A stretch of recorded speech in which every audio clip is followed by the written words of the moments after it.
ایسے ہیں جن کے واسطے جنت سے سیب آتا ہے، جناب فاطمہ زہرا کے بیٹے ایسے ہیں جن کے واسطے جنت سے سیب آتا ہے۔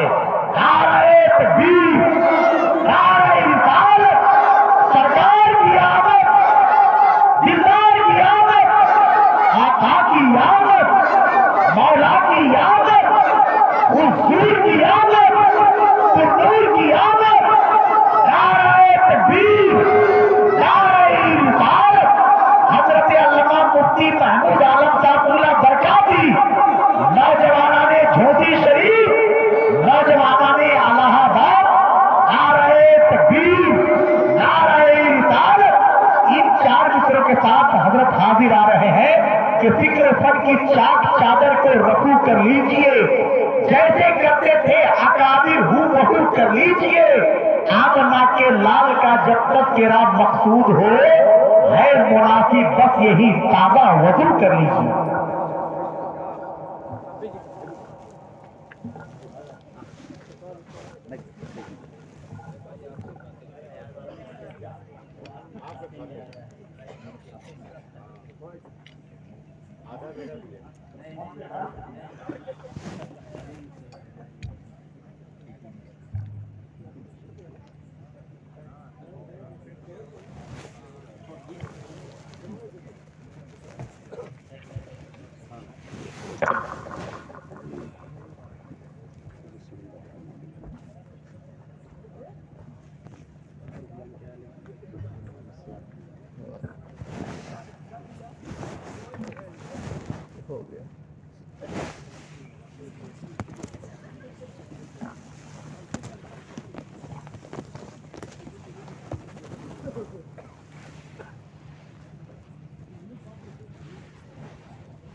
السلام علیکم ورحمۃ اللہ وبرکاتہ۔ وعلیکم السلام ورحمۃ اللہ وبرکاتہ۔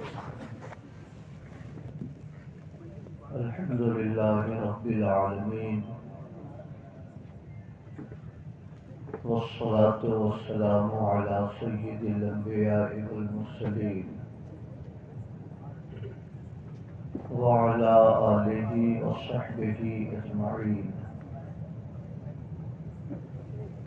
اما بعد فاعوذ باللہ من الشیطان الرجیم، بسم اللہ الرحمن الرحیم۔ لقد جاءكم رسول من انفسكم عزيز عليه ما عنتم حريص عليكم بالمؤمنين رؤوف رحيم۔ سبحان اللہ۔ آمنت بالله صدق الله مولانا العظيم وصدق رسوله النبي الأمين الكريم۔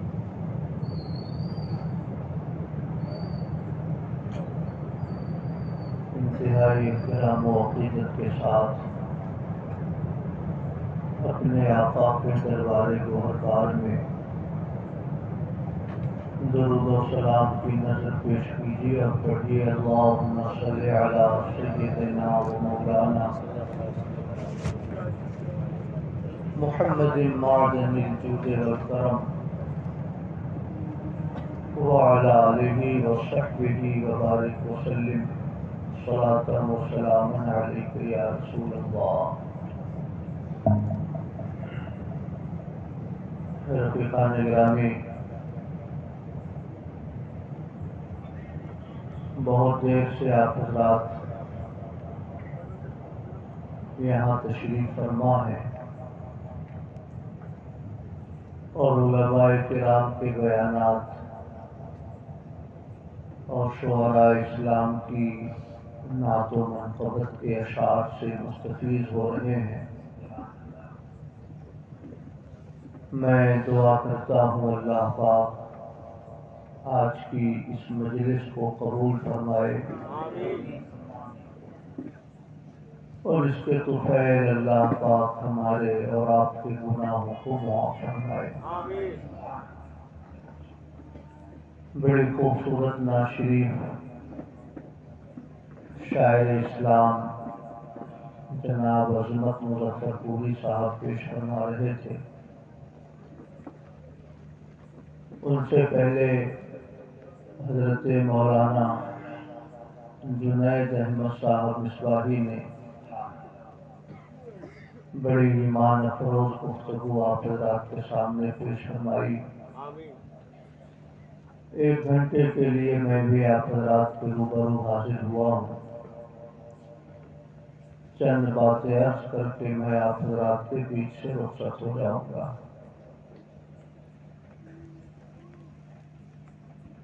درود پاک پیش کریں۔ اللہم صلی علی سیدنا و مولانا محمد معدن الجود والکرم وعلی آلہ وصحبہ وبارک وسلم صلاۃ و سلام علیک یا رسول اللہ۔ آج ہم اور آپ جس ماحول میں جی رہے ہیں، شان و عظمت پیغمبر کے حوالے سے 2 طرح کی فکر ہمارے اور آپ کے سامنے ہے۔ ایک طبقہ کلمہ پڑھنے والوں کا ایسا ہے جو ہمیں یہ باور کرانے کی کوشش کرتا ہے کہ پیغمبر کی ذات کوئی انوکھی ذات نہیں ہے، وہ صرف اللہ کا پیغام لے کر اس دنیا میں تشریف لائے۔ ان کا منصب صرف اللہ کا پیغام پہنچانا تھا، ورنہ وہ ہماری ہی طرح ایک چلتے پھرتے انسان تھے۔ نہ کوئی انوکھی شان والے تھے، نہ کوئی انوکھی عظمت والے تھے۔ اس لیے انہیں پیغمبر کی تعظیم اور توقیر کا ہر کام عقیدہ توحید کے خلاف نظر آتا ہے۔ میرے نوجوانوں، آج ہندوستانی نوجوانوں کا 8 سے 10 گھنٹہ یوٹیوب پہ گزرتا ہے۔ آپ طارق جمیل، توصیف الرحمان، ذاکر نائک، معراج ربانی، اس قسم کے مبلغین کی تقریریں یوٹیوب پہ سنتے ہوں تو آپ کے دل و دماغ میں اسی فکر کو اتارنے کی کوشش کی جاتی ہے کہ پیغمبر کوئی بہت اعلیٰ شان والے، کوئی بہت انوکھی شان والے انسان نہیں تھے۔ اگر ان کی بہت زیادہ ہم اور آپ تعظیم و توقیر کریں تو اس سے ہمارے عقیدہ توحید پر اثر پڑتا ہے، ہمارے ایمان اور ہمارے عقیدے کی بنیادیں متزلزل ہوتی ہیں۔ اس فکر کے برخلاف ایک دوسرا نظریہ سواد اعظم اہل سنت و جماعت کا ہے کہ اللہ نے اپنے محبوب کو انسانوں کی ہدایت کے لیے بھیجا تھا، اس لیے وہ انسان بن کر آئے، شکل انسانی میں تشریف لائے، مگر وہ ہماری طرح نہیں تھے۔ وہ ایک اعلیٰ شان والے، ایک انوکھی عظمت و شوکت والے، ایک بے مثال پیغمبر بن کر اس دنیا میں تشریف لائے۔ نہ ان کا چلنا ہماری طرح تھا، نہ ان کی آنکھیں ہماری آنکھوں کی طرح تھیں، نہ ان کی عزت و عظمت ہماری عزت و عظمت کی طرح تھی۔ اللہ کے بعد ساری مخلوقات میں سب سے افضل اور سب سے برتر بن کر وہ اس خاکدان گیتی میں تشریف لائے۔ میرے بھائیوں، یہ دو طرح کی فکر ہمارے اور آپ کے سامنے ہے۔ ایک طبقہ کلمہ پڑھنے والوں کا پیغمبر کو ایک عام انسان ثابت کرنے کی کوشش کرتا ہے، ایک طبقہ کلمہ پڑھنے والوں کا پیغمبر کو ایک انوکھی شان والا، ایک انوکھی عظمت والا پیغمبر پیش کرتا ہے۔ آج کی اس مختصر سی گفتگو میں ہم اور آپ یہ سمجھنے کی کوشش کریں گے کہ مولوی طارق جمیل، ذاکر نائک، معراج ربانی جس فکر کی ترجمانی کرتے ہیں وہ فکر درست ہے، یا جس فکر کی ترجمانی امام اہل سنت امام احمد رضا کرتے ہیں، جس فکر کی ترجمانی حضور مفتی اعظم ہند کرتے ہیں، جس فکر کی ترجمانی حضور تاج الشریعہ کرتے ہیں، یہ فکر حق ہے۔ میرے بھائیوں، آج کی اس گفتگو میں آپ کو اسی حوالے سے یہ باور کرانے کی کوشش کروں گا کہ دونوں نظریے میں کون سا نظریہ حق اور کون سا نظریہ باطل ہے۔ اگر آپ میری اس تمہید کو ذہن نشین کر چکے ہوں تو اب میں اپنی گفتگو کا آغاز کرتا ہوں۔ اسلام ہم ہندوستانی مسلمانوں تک 1400 سال کے بعد پہنچا، لیکن صحابہ کرام دنیا کے ان خوش نصیب انسانوں کا نام ہے جن کے زمانے میں قرآن اترا، جنہوں نے قرآن عام انسانوں سے نہیں پڑھا، پیغمبر کے ذریعے انہوں نے قرآن پڑھا، پیغمبر کے ذریعے انہوں نے قرآن کی تفسیر پڑھی، پیغمبر کے ذریعے انہوں نے دین کی صحیح تعبیر سمجھی۔ آئیے صحابہ کرام کی گفتگو کی روشنی میں آپ کو سمجھاتا ہوں کہ صحابہ کرام ہمارے پیغمبر کو کیا سمجھتے تھے۔ صحابہ کرام نے اگر پیغمبر کو عام انسان سمجھا تو ہمیں بھی اپنے پیغمبر کو عام انسان سمجھنا چاہیے، اور اگر صحابہ کرام نے پیغمبر کو عام انسان نہیں سمجھا تو ہمیں بھی اپنے پیغمبر کو عام انسان نہیں سمجھنا چاہیے۔ میرے بھائیوں، اب میں قرآن مقدس کی ایک آیت شریفہ پڑھتا ہوں۔ 26ویں پارے میں سورہ فتح میں اللہ رب العزت ارشاد فرماتا ہے، ان الذین یبایعونک انما یبایعون اللہ ید اللہ فوق ایدیہم۔ اے پیغمبر، جو لوگ آپ کے ہاتھوں پہ بیعت کرتے ہیں وہ در حقیقت اللہ کے دستے قدرت پہ بیعت کیا کرتے ہیں۔ ید اللہ فوق ایدیہم، اور ان کے ہاتھوں پر در حقیقت اللہ کی مدد و نصرت کا ہاتھ ہے۔ میرے بھائیوں، دراصل یہ آیت شریفہ صلح حدیبیہ کے موقع سے نازل ہوئی۔ حضور اکرم صلی اللہ تعالی علیہ وسلم 1400 صحابہ کے ساتھ مدینہ شریف سے مکہ شریف کے لیے روانہ ہوئے تاکہ عمرہ ادا کر سکیں، مگر کفار مکہ نے پیغمبر کو روک دیا، آپ مکے نہیں آ سکتے۔ میرے آقا نے ارشاد فرمایا، میں تم سے جنگ کرنے نہیں آیا ہوں، میں تم سے کوئی مقابلہ آرائی کرنے نہیں آیا ہوں، میں خانہ خدا کا طواف کرنے آیا ہوں، میں عمرہ کے ارکان کو ادا کرنا چاہتا ہوں، اس لیے میرا راستہ نہ روکو، مگر کفار مکہ کسی بھی طور سے پیغمبر کی تشریف آوری کے لیے آمادہ نہ ہوئے۔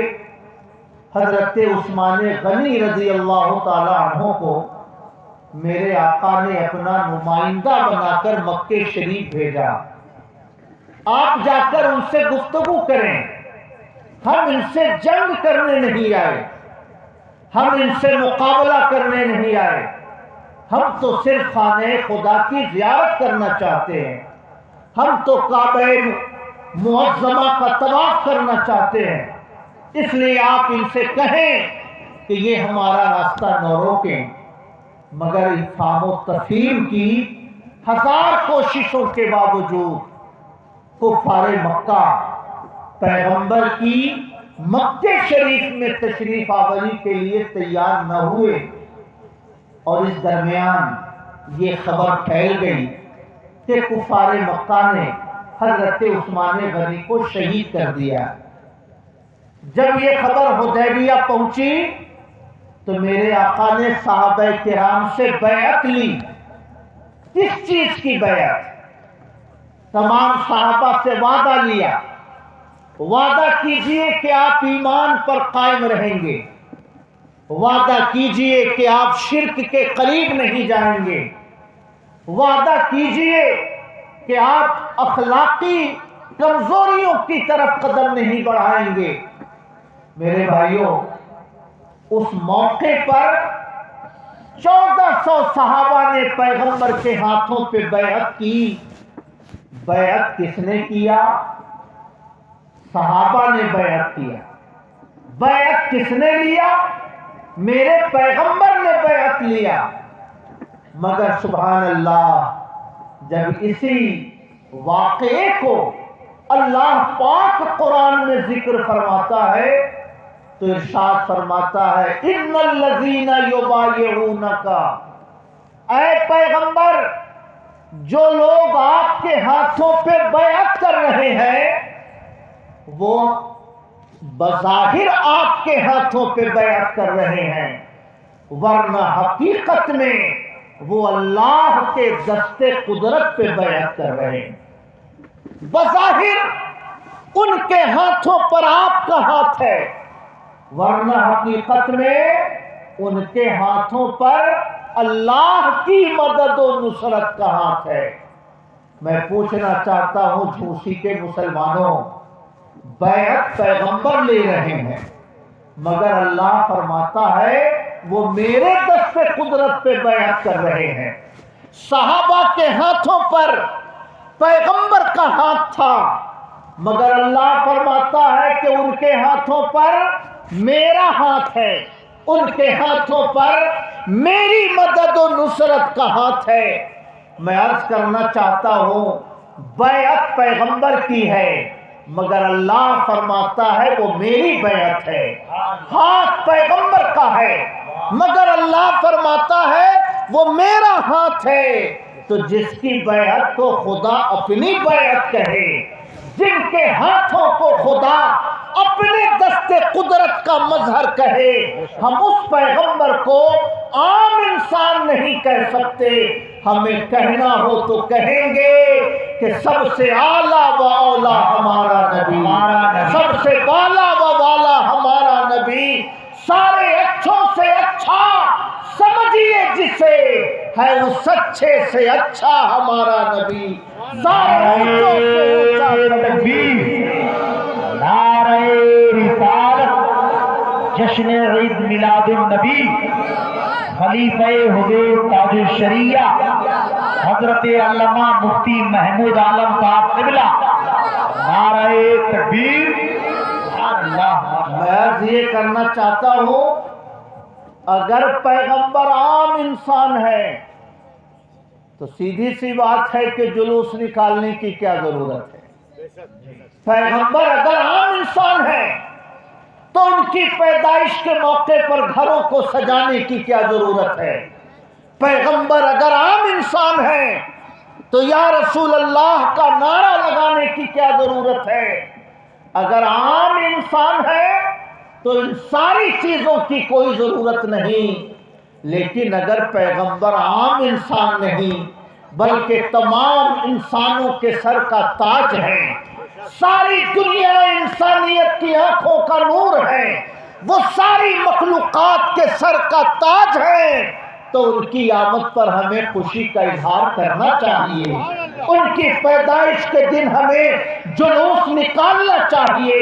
میرے بھائیوں، یہ دو قسم کی فکر ہندوستانی مسلمانوں کے فکر و فہم کے دروازے پہ دستک دے رہی ہے. میں آپ کو یہ سمجھانا چاہتا ہوں، قرآن پڑھیے، صحابہ کے ارشادات پڑھیے، آپ کے لیے فیصلہ کرنا آسان ہو جائے گا کہ پیغمبر عام انسان نہیں بلکہ ساری کائنات کے سر کا تاج بنا کر اللہ تعالیٰ نے انہیں اس خاکدان گیتی میں مبعوث فرمایا. سبحان اللہ. میرے بھائیوں، میرے پیغمبر کفار مکہ کی ریشہ دوانیوں سے پریشان ہو کر میرے پیغمبر کو اللہ نے حکم دیا ہجرت کا. مکہ شریف چھوڑ کے آپ مدینے چلے جائیں. میرے پیغمبر رات کے سناٹے میں حضرت علی مرتضیٰ کو اپنے بستر پہ سلا کر حضرت ابو بکر کے ساتھ مکہ شریف سے مدینے شریف کے لیے چلے. یہ کتنی مسافت ہے؟ تقریباً 450 کلومیٹر کی مسافت ہے. حضرت ابو بکر کو لے کے کمرے سے باہر نکلے، دیکھا کہ کفار مکہ نے میرے پیغمبر کے پورے مکان کو گھیر رکھا ہے. اللہ کا حکم آیا، پیغمبر تھوڑی سی مٹی اٹھائیں اور قرآن کی آیتیں پڑھ کر ان کی طرف پھینک دیں. پیغمبر نے تھوڑی سی مٹی اٹھائی، قرآن کی آیتیں پڑھ کے پھینک دی. تمام کفار مکہ جو پیغمبر کا گھر گھیر کر کھڑے تھے، ان کی آنکھوں میں مٹی کے ذرے پڑے، وہ اپنی آنکھیں مسلتے رہ گئے، اور میرے پیغمبر ان کے بیچ سے نکل کر غار ثور میں تشریف لے گئے.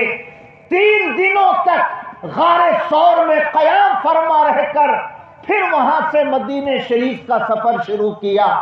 میں یہ پوچھنا چاہتا ہوں جھوسی کے مسلمانوں، کفار مکہ کی آنکھوں میں مٹی کس نے پھینکی؟ میرے پیغمبر نے پھینکی. تاریخ بتاتی ہے، حدیث کے جملے بتاتے ہیں، صحابہ کے ارشادات بتاتے ہیں کہ کفار مکہ کی طرف مٹی کس نے پھینکی تھی؟ میرے پیغمبر نے پھینکی تھی. ہاتھ کس کا تھا؟ میرے پیغمبر کا ہاتھ تھا. مگر اسی واقعے کو جب اللہ تعالی قرآن میں ذکر فرماتا ہے تو ارشاد فرماتا ہے وَمَا رَمَيْتَ إِذْ رَمَيْتَ وَلَكِنَّ اللَّهَ رَمَى. اے پیغمبر، آپ نے جو مٹی پھینکی وہ آپ نے نہیں پھینکی بلکہ اس مٹی کو اللہ کے دستے قدرت نے پھینکا تھا. محبت سے کہیے سبحان اللہ. میرے بھائیوں، پھینکنے والے مصطفیٰ، مگر اللہ فرماتا ہے وہ آپ نے نہیں پھینکا بلکہ اس مٹی کو تو میں نے پھینکا تھا. جس کی بیعت کو خدا اپنی بیعت کہے، جس کے ہاتھوں کو خدا اپنے دست قدرت کا مظہر کہے، جس کے پھینکنے کو خدا اپنا پھینکنا کہے، ہم اس پیغمبر کو اپنی طرح بشر کیسے کہہ سکتے ہیں؟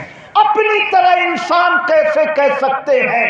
وہ انسان کی ہدایت کے لیے آئے، اس لیے شکل انسانی میں آئے، مگر عام انسان بن کر نہیں بلکہ سارے انسانوں کے سر کا تاج بن کر آئے، ساری انسانیت کا مخدوم بن کر آئے، ساری انسانیت کا نجات دہندہ بن کر آئے. اس لیے ہم اپنے پیغمبر کو انسان تو کہتے ہیں مگر عام انسان نہیں کہتے بلکہ ہم انہیں نور خدا کا مظہر کہا کرتے ہیں، ہم انہیں رحمت الہی کا نقیب کہا کرتے ہیں. ہم اپنے پیغمبر کا تعارف عام انسانوں کی طرح نہیں کراتے بلکہ یوں کراتے ہیں، خلق سے اولیاء، اولیاء سے رسول اور رسولوں سے اعلیٰ ہمارا نبی۔ کیا خبر کتنے تارے کھلے چھپ گئے پر نہ ڈوبے نہ ڈوبا ہمارا نبی، جس کی 2 بوند ہے کوثر و سلسبیل، ہے وہ رحمت کا دریا ہمارا نبی۔ محبت سے کہیے سبحان اللہ۔ میرے بھائیوں، میں آپ کا وقت زیادہ نہیں لینا چاہتا، میں آپ کو یہ سمجھانا چاہتا ہوں کہ طارق جمیل کی فکر درست ہے، مولوی توصیف الرحمان کا نظریہ درست ہے، معراج ربانی کی فکر درست ہے، یا جس فکر کی ترجمانی امام اہل سنت امام احمد رضا کرتے ہیں، جس فکر کی ترجمانی حضور مفتی اعظم ہند کرتے ہیں، جس فکر کی ترجمانی خواجہ غریب نواز کرتے ہیں، جس فکر کی ترجمانی غوث اعظم شمدانی کرتے ہیں، وہ فکر درست ہے۔ 1 گھنٹے کی گفتگو میں آپ کو اسی نتیجے کی طرف لے جانے کی کوشش کروں گا تاکہ آپ طے کر سکو کہ الحمدللہ ہم غلامان احمد رضا، ہمارے کپڑے اچھے ہوں کہ نہ ہوں، مگر اللہ نے جو عقیدہ ہمیں عطا فرمایا ہے الحمدللہ وہ حق عقیدہ ہے، وہ سچا عقیدہ ہے۔ ماشاء اللہ۔ درود شریف پڑھیے، اللہم صلی علی سیدنا و مولانا محمد معدن الجود والکرم وعلی آلہ وصحبہ وبارک وسلم۔ میرے بھائیوں، میں آپ سے عرض کرنا چاہتا ہوں، ہمارے یہ علماء، ہمارے یہ شعراء نعتیں پڑھتے ہیں تو بہت سارے لوگوں کی پیشانی پہ شکن پڑتی ہے، یہ تو نبی کو خدا کے برابر ٹھہرا رہے ہیں، یہ تو نبی اور خدا میں برابری کر رہے ہیں۔ میرے بھائیوں، میں یہ سمجھتا ہوں کہ ہم ہندوستانی مسلمان اپنے نبی کی جیسی نعتیں پڑھتے ہیں، اس سے 1000 درجے بہتر صحابہ اپنے نبی کی نعتیں پڑھا کرتے تھے۔ سبحان اللہ۔ تمام صحابہ کے اشعار تو نہ ہم تک پہنچے نہ ہم آپ تک پہنچا سکتے ہیں، مگر جو خوش نصیب صحابی جن کے لیے پیغمبر اپنی چادر بچھا دیتے تھے، نعتیں پڑھنے کے لیے پیغمبر منبر لگواتے تھے، فرماتے تھے حسان اس کے اوپر کھڑے ہو کر نعتیں پڑھو۔ سبحان اللہ۔ ایک طرف کفار مکہ پیغمبر کی مذمت میں اشعار کہتے، حضرت حسان کو میرے آقا حکم دیتے، حسان تم میری مدح کے اشعار پڑھو، اور جب حضرت حسان نعتیں پڑھنے لگتے تو میرے پیغمبر کبھی کبھی خوش ہو کر اپنے جسم اقدس کی چادر اتار کر حضرت حسان کو عطا فرما دیتے۔ سبحان اللہ۔ پیغمبر نے اپنے نعت خانوں کو چادر عطا فرمائی، اس لیے ہندوستانی مسلمان نبی کی نعت پڑھنے والوں کو پیسوں سے نوازتا ہے، کیونکہ اپنی نعت پڑھنے والوں کو آقا نوازا کرتے تھے۔ سبحان اللہ۔ میرے بھائیوں، اب 2 شعر سنی حضرت حسان کا تاکہ آپ طے کر سکیں کہ صحابہ اپنے پیغمبر کو کیا سمجھتے تھے۔ سبحان اللہ۔ حضرت حسان نبی کی شان میں فرماتے ہیں وَأَجْمَلَ مِنْكَ لَمْ تَرَ قَطُّ عَيْنِي وَأَحْسَنَ مِنْكَ لَمْ تَلِدِ النِّسَاءُ خُلِقْتَ مُبَرَّأً عَنْ كُلِّ عَيْبٍ كَأَنَّكَ خُلِقْتَ كَمَا تَشَاءُ۔ یا رسول اللہ، آپ سے زیادہ خوبصورت بچہ، آپ سے زیادہ خوبصورت انسان میری نظر نے آج تک دیکھا ہی نہیں ہے۔ کیسے دیکھے؟ وَأَحْسَنَ مِنْكَ لَمْ تَلِدِ النِّسَاءُ، آپ سے زیادہ بہتر انسان کسی عورت نے آج تک جنم ہی نہیں دیا ہے. کسی عورت کی کوکھ سے آج تک کوئی ایسا بچہ پیدا ہی نہیں ہوا جو آپ سے زیادہ اچھا ہو. یا رسول اللہ، آپ سے زیادہ خوبصورت میری نظر نے نہیں دیکھا، کیونکہ آپ سے زیادہ اچھا بچہ اس خاکدان گیتی میں کسی عورت نے آج تک جنم ہی نہیں دیا. سبحان اللہ. اور دوسرے شعر میں فرماتے ہیں خلقت مبرئا عن کل عیب. یا رسول اللہ، دنیا کے ہر عیب سے آپ پاک و صاف بنا کے پیدا کیے گئے. آپ میں کوئی اخلاقی عیب نہیں ہے، آپ میں کوئی خلقی عیب نہیں، آپ میں کردار و عمل کا کوئی نقص نہیں.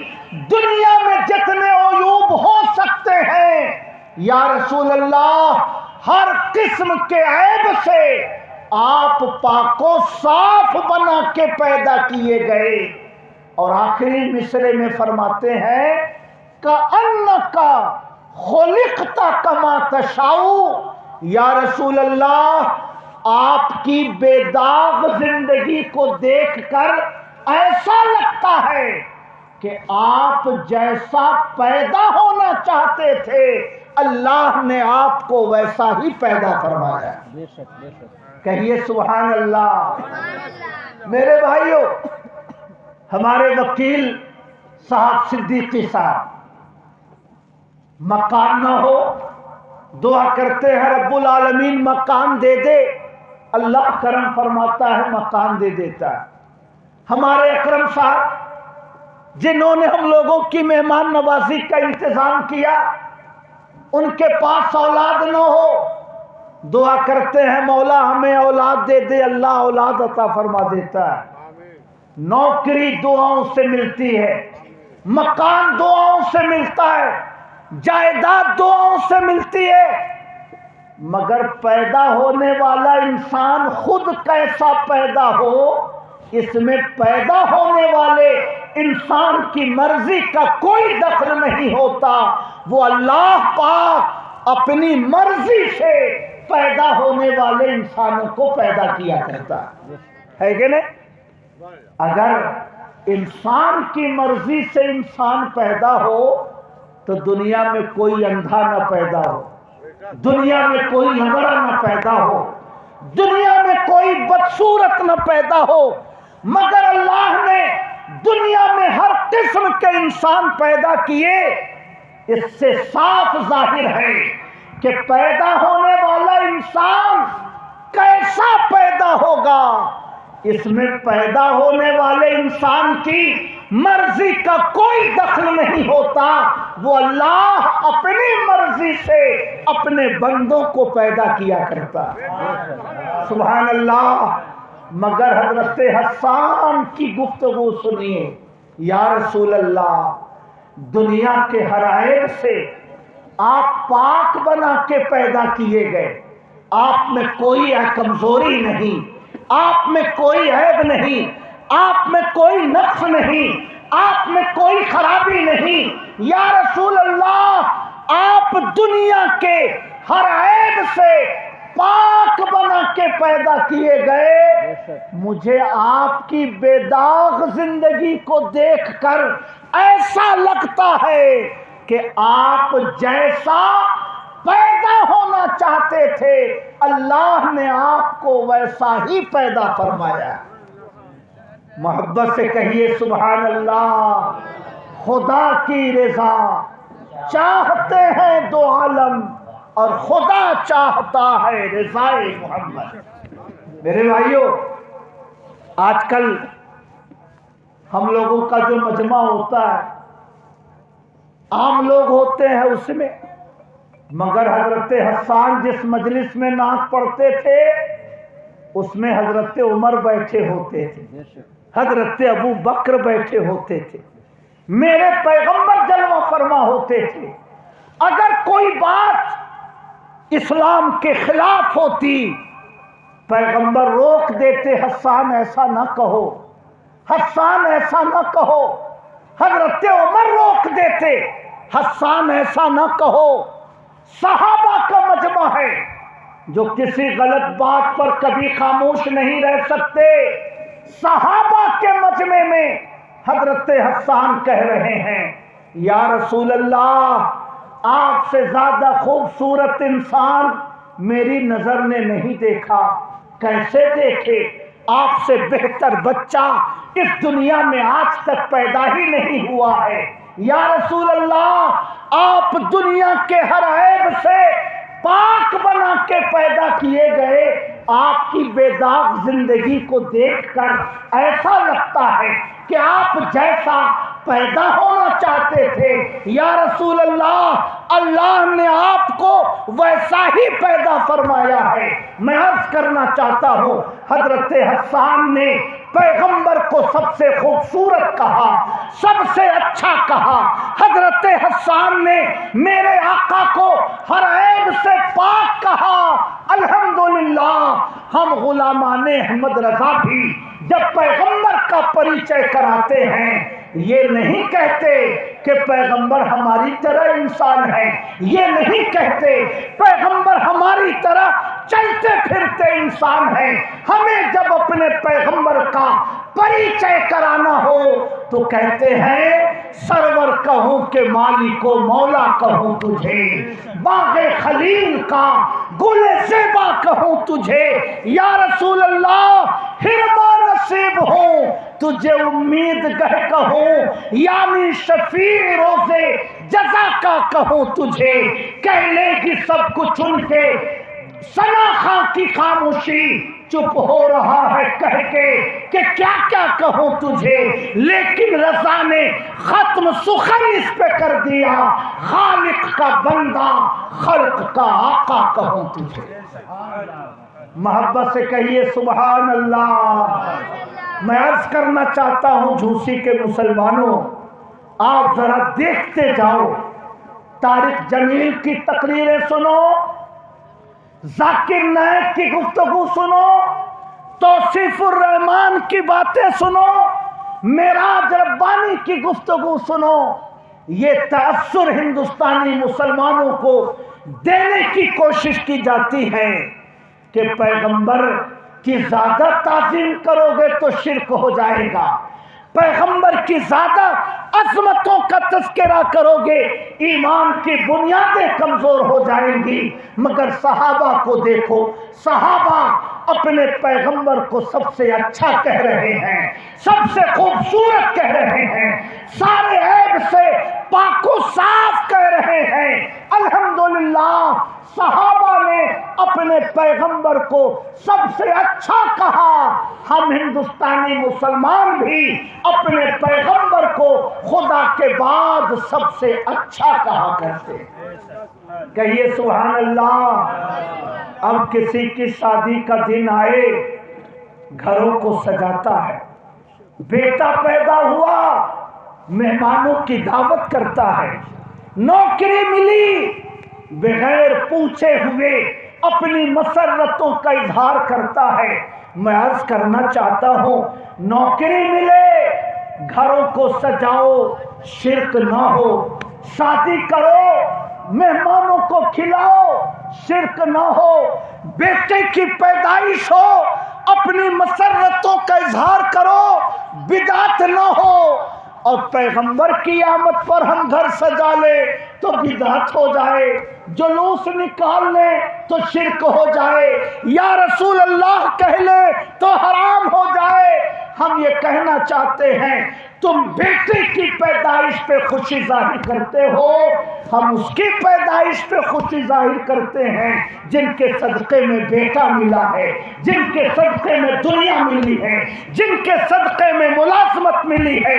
اس لیے ہم اپنے پیغمبر کی آمد پر گھروں کو سجاتے ہیں، کیونکہ ہم جانتے ہیں کہ دنیا کی ہر نعمت اللہ نے ہمیں انہی کے صدقے میں عطا فرمائی۔ محبت سے کہیے سبحان اللہ۔ اب ذرا سا ایک اور بات، بیوی کس کو کہتے ہیں؟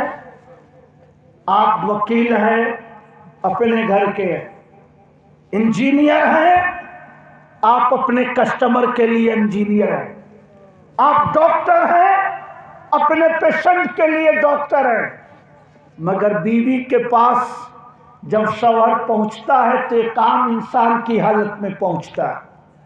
انجینئرنگ چلی جاتی ہے، ڈاکٹری ختم ہو جاتی ہے، عالم کا علم رخصت ہو جاتا ہے، بیوی اپنے شوہر کو کبھی بھی وہ مقام نہیں دیتی جو مقام دنیا والے اس مرد کو دیا کرتے ہیں، ہے نا ایسا میرے بھائیوں؟ کیوں؟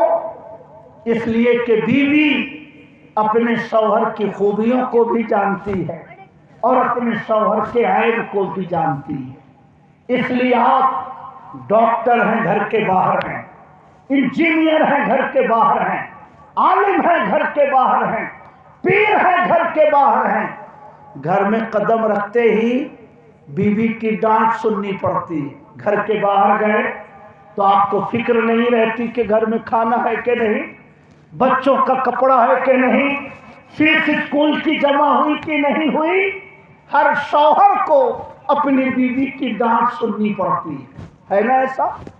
ایک پیر صاحب کا لطیفہ بڑا مشہور ہے، گھر میں بیٹھ کر اللہ کا ذکر کرتے تھے، بیوی کہتی کیا گھر میں بیٹھ کر ٹائم پاس کرتے ہیں، کچھ کام کیجئے تاکہ گھر میں کچھ پیسے ویسے آئیں۔